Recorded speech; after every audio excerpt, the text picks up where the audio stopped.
Okay. Game number 4 na po ng PBA Finals. Ayan na, paparating na.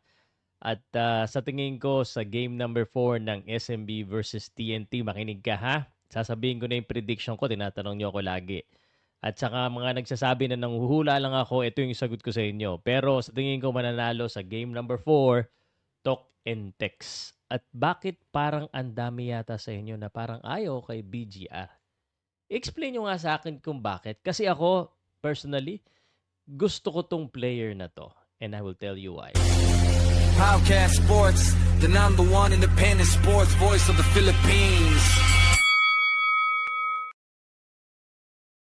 Magandang araw po sa inyo lahat. Ngayong araw ay January 27 at gusto ko lang magpasalamat po sa iyo. Yes, sa iyo, sir. Kala ko pang boxing lang ako dahil palang nanonood na mga basketball fans, lalo na mga PBA fans. Hindi pa to Hinebra ha.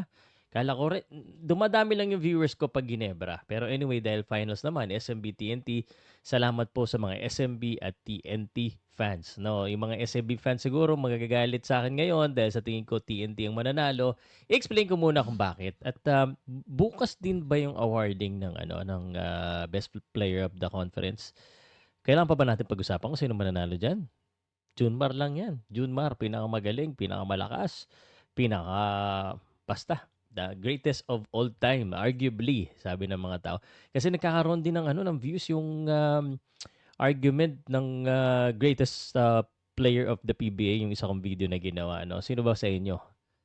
Sino ba sa inyo ang best player? El Presidente ba? O si The Kraken? Anyway, pag-usapan na natin at game number 3 ang napansin ko talaga, parang mas mainit ang SMB. Parang mas gusto nila eh. Yun yung nakita ko. Alam kong sinabi ko gusto pareho. Pero sa tingin ko, this time around, bakit ko sinabing mananalo ng token text? Because there's no tomorrow. When I say there's no tomorrow, hindi pa pwedeng sasabihin nila na 3 pa lang naman yan, isa pa. Sa tingin ko, pag natalo na sila dito sa game number, pag nag 3-1 na yan, wala na. I mean, honestly, pag natalo sila, wala na talaga. Yan ang pinaka ko. Again, pwede naman mangyari lahat. Pero ito po, no, obviously, nanguhula tayo. Kaya nga prediction eh. No, sa tingin nyo ba, yung mga analysts hindi nanguhula? Prediction nga eh. Pero yung prediction natin may dahilan at may basihan kung bakit. Ito yung basihan. No? Yung game number 3 basihan ko. Unang-una, yung game number 3, and don't tell me na, kumbaga, yung game na yon is up for grabs until the final minute. No? Ibig sabihin, Talking Text has a chance. Ang kailangan lang ng Talking Text, they should have a near perfect game, lalo na doon sa mga tao na maasahan. Kasi actually, sa akin punto, like yung inexplain ko ng isang araw, na outplay lang yung coaching sa last few minutes at nag-init lang yung CJ Perez. No, sinuwerte yung CJ Perez, totoo naman talaga. Pero kung nagawa na nila 'yon, na nabasa nila yung play na 'yon, may pag-asa manalo. And again, it was a close game. No one can argue na totally dominated. Yes, game 2 na totally dominate ng TNT pero nakapag-adjust sila. So, the point that I'm trying to say here is that coming game 4, mas motivated ang Talking Text dito. This is gonna be treated as a back against the wall kind of game. No one's gonna recover from the 3-1. So, ito na 'yon. Pagkakataon na nila. So, sina Pogoy, sina Calvin of Tanats, Jordan Heading, they're all gonna be fired up for this one. And yun ang sa tingin ko. Hindi na ako magiging masyadong technical dito na explain ko na kung anong kailangan nilang gawin, which is basically they have just to make sure that they're able to shoot well the ball at gang rebound talaga. Hindi pa pwedeng hindi wala ka na magagawa kay Junmar eh. Kaya nga paborito ko yan si Brandon Ganuelas Roser eh. Kahit may mga nagsasabi na dirty maglaro, lumabas ang tunay na kulay, para kayong mga yung mga nagsasabi nun, minsan may pagka-bias tayo eh. Which is, aminado naman lahat. Siyempre may kinakampihan kayo. Bakit? Pag si Jericho Cruz ang ng kumbaga nagsisimula ng commotion. But pag SMB players, bakit di kayo magsalita? Natural lang na gano'n yung player. Yung ayaw magpatulong.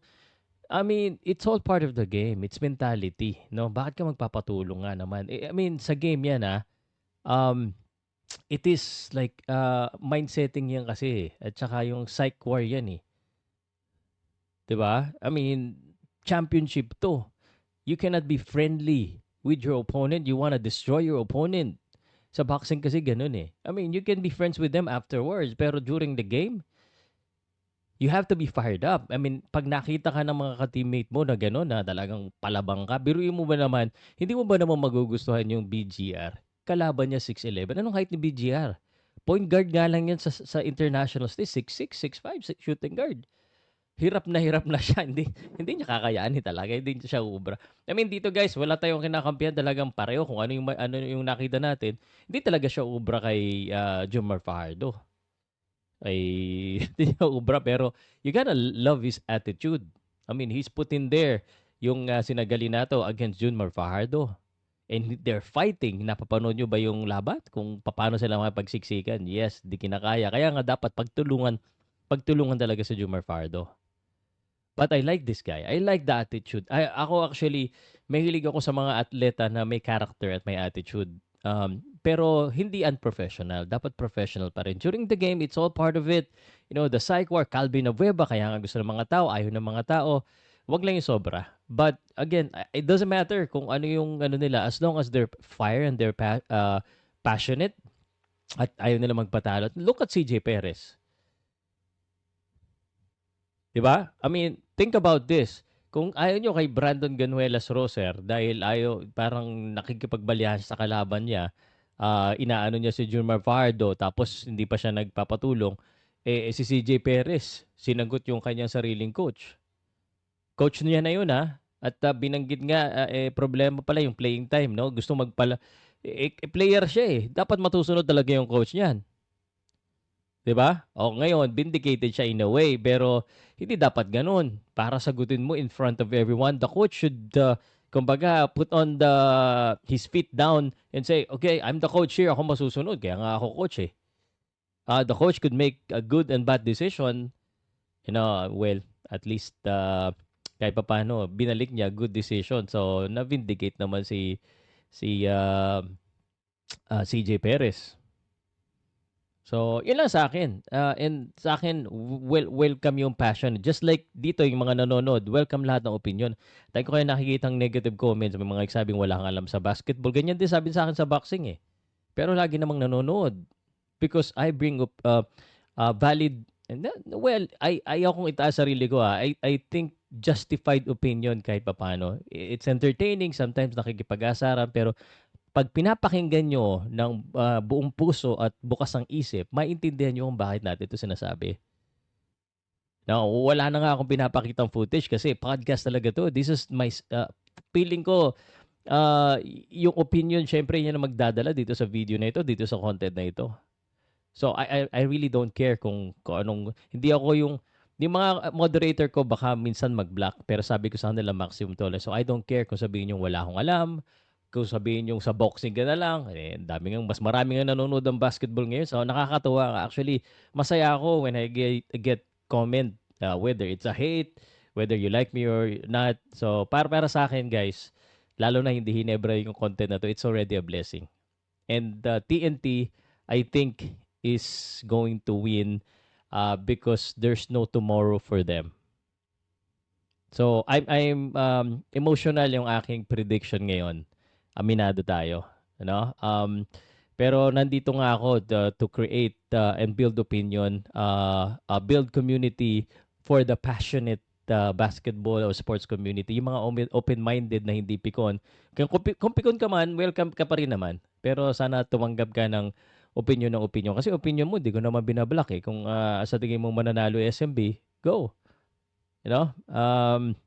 Kaya kung open-minded ka, by the way, may insurance ako. Hintip po ako ng insurance. Message kayo sa akin sa Facebook. Gusto niyo kumuha ng pro-life. Ganyan, hustle tayo. But anyway, kita tayo bukas and sa tingin ko magandang lalaruin ni Brandon Ganuelas Rosa and I like this guy. Pero speaking of like, may nagtanong sa akin, sino daw ang mas gusto kong coach? Si Coach Chot or si Leo Austria? Okay? Ako, ang mas gusto ko, wala akong ayaw. You know, I respect everyone. I criticize them if it's need be. But I like Coach Reyes more than Coach Leo. Even when he was in Gilas. And then sinabi ko na to, last time, may mga kasi daming galit kay Coach Chot Reyes kasi hindi na nanalo eh. Pero I like the way na may ano eh, yung he doesn't care to whether he win or he lose, he's just doing his job.